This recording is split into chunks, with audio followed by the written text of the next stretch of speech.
नागपुर महानगर पालिका चुनाव 2026 के मद्देनजर दक्षिण नागपुर के वार्ड क्रमांक 34 में सियासी हलचल तेज हो गई है। भारतीय जनता पार्टी के कर्मठ और पुराने पदाधिकारी सुनील मानेकर ने अब कमल का साथ छोड़कर शिवसेना की मशाल थाम ली है। खास बात यह है कि मानेकर दंपत्ति पति पत्नी दोनों ने मिलकर भाजपा के खिलाफ चुनावी रण में उतरने का ऐलान किया है। वार्ड 34 ड से सुनील मानेकर, जबकि वार्ड 34 क से श्रीमती अपर्णा सुनील मानेकर शिवसेना के अधिकृत उम्मीदवार के तौर पर मैदान में हैं। भाजपा में रहते हुए चुनाव लड़ने का विचार जरूर था, लेकिन दक्षिण नागपुर के विधायक द्वारा मानेकर परिवार पर उठाए गए सवालों के बाद सुनील मानेकर ने जनता के पक्ष में खुलकर मोर्चा खोल दिया है। सुनील मानेकर ने साफ कहा, जनता की मूलभूत समस्याएं, पानी, सड़क, स्वच्छता और वार्ड का सर्वांगीण विकास, यही हमारा लक्ष्य है। पद या पार्टी नहीं, जनता हमारे लिए सर्वोपरि है। वार्ड 34 में अब यह मुकाबला सिर्फ चुनाव नहीं बल्कि प्रतिष्ठा और अस्तित्व की लड़ाई बनता जा रहा है। नागपुर की राजनीति से जुड़ी यह बड़ी खबर आप देख रहे हैं विदर्भ ब्रेकिंग न्यूज टीव्ही।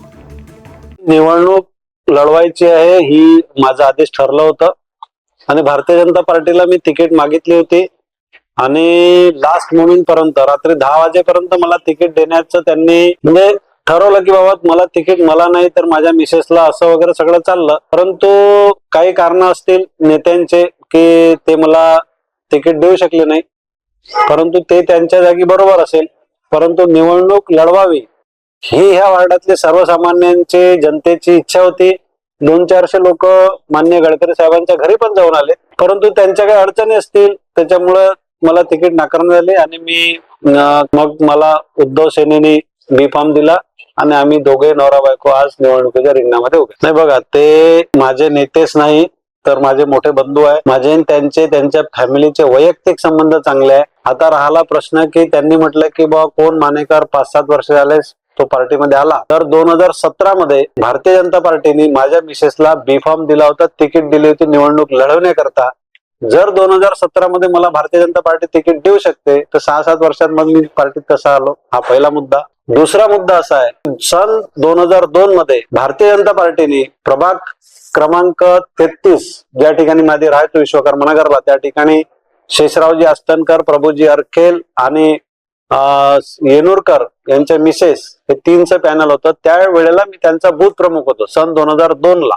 2007 ला ज्यावेळेला संदीप गवई निवडणूक लढले त्यावेळेला सुद्धा मी बूथ प्रमुख होतो। मोहन भाऊंचा ज्यावेळेला मोहन भाऊ अपक्ष लढले त्यावेळेला मी त्यांच्यासोबत ताकदीने उभा होतो आणि त्याच्यानंतर सुधाकर कोळे यांना तिकीट मिळाले। सुधाकर कोळे असताना मी वार्डाचा अध्यक्ष होतो, प्रभागाचा अध्यक्ष होतो, नंतर महामंत्री होतो, विद्युत वितरण कमिटीवर अध्यक्ष होतो। मोहन भाऊ ज्यावेळेला मागच्या वेळेला आमदार होते त्यावेळेला मी शहराचा मंत्री होतो। आता बघा कसं आहे, प्रत्येकाची एक विचारसरणी किंवा हे वेगवेगळे असू शकते, पण मोहन भाऊ जे बोलले आहे त्यांच्या बोलण्याला मी कदाचित काहीच म्हणू शकत नाही, कारण ते आमचे नेतेच नाही तर माझे मोठे बंधू आहे। त्यांचा माझ्याबद्दल त्यांचं काय वेगळं असू शकते, परंतु त्यांच्या प्रती मला आदराचा आहे, सन्मान। निवडणूक ही मी लढवणार नव्हतोच, म्हणजे माझी निवडणूक लढण्याची इच्छा नव्हती। माझ्या पत्नीला निवडणूक लढवावी आणि मी पॅनल तयार करावं अशी माझी इच्छा होती। शंकर थूल हे मला SC कॅटेगरीतून एक उमेदवार माझ्याकडे ते आले, ते म्हटले की बाबा सोबत लढू, काहीतरी प्रयत्न करा, आणि असं ठरलं।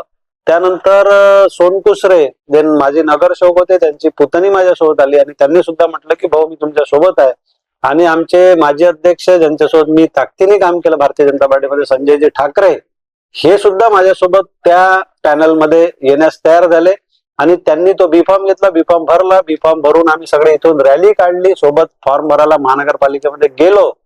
महानगरपालिकेमध्ये ज्यावेळेला आपण फॉर्म सबमिट केला त्यावेळेला सगळ्यांना संजीव ठाकरे आणि आम्ही सगळे सोबत दिसलो आणि त्यांना कोणाचा तरी फोन आला की तुम्हाला नितीनजींनी अर्जंट बोलावलं आहे, नंतर तुम्ही फॉर्म भरा। पण ज्यावेळेला संजीव ठाकरे हे गडकरी साहेबांच्या घरी गेले त्यावेळेला गडकरी साहेब त्यांना भेटलेच नाही किंवा होतेच नाही, तर त्यांना कुठेतरी संजीव भाऊंना थांबवायचं होतं, परंतु नेमकं त्यावेळेला असं झालं की माझा फॉर्म रेडी होता। म्हणजे आमचं असं होतं भारतीय जनता पार्टीचं, एक तर मला तिकीट देईल ना तर मिसेसला देईल, त्याच्यामुळे माझी सगळी तयारी फुल होती आणि माझ्या बायकोने म्हटलं की ठीक आहे, आता आपण कोणावर कसा काय विश्वास करायचा, त्यापेक्षा तुम्ही हा एक बी फॉर्म घ्या।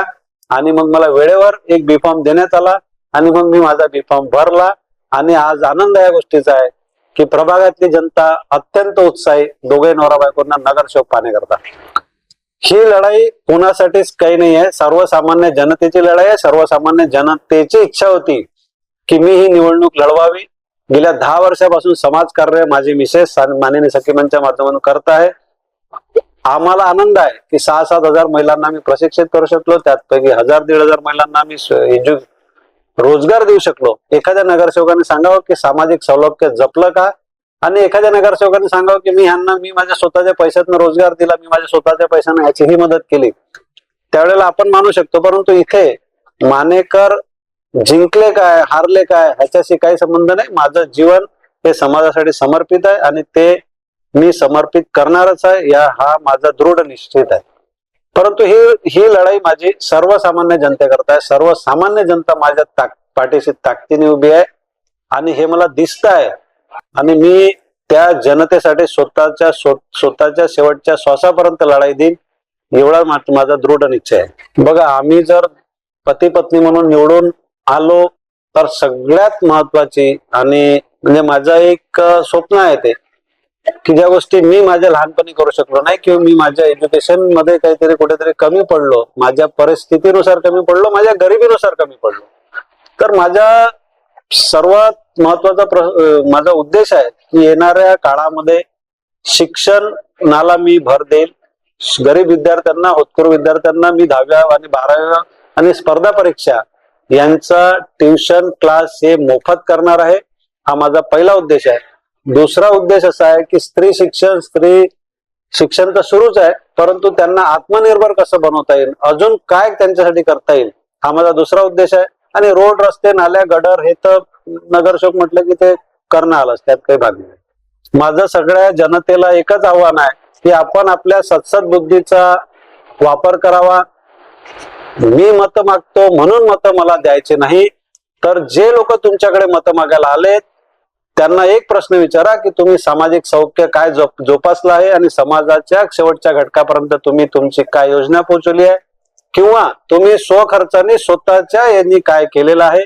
एवढंच माझ्या जनतेला आव्हान आहे. माझं मशाल चिन्ह आहे. आपण येणाऱ्या 15 तारखेला मशाल चिन्हाचीच बटन दाबून आम्हाला बहुमताने विजय कराल आणि तुमच्या समाजकारणामध्ये आम्हाला सहभागी करून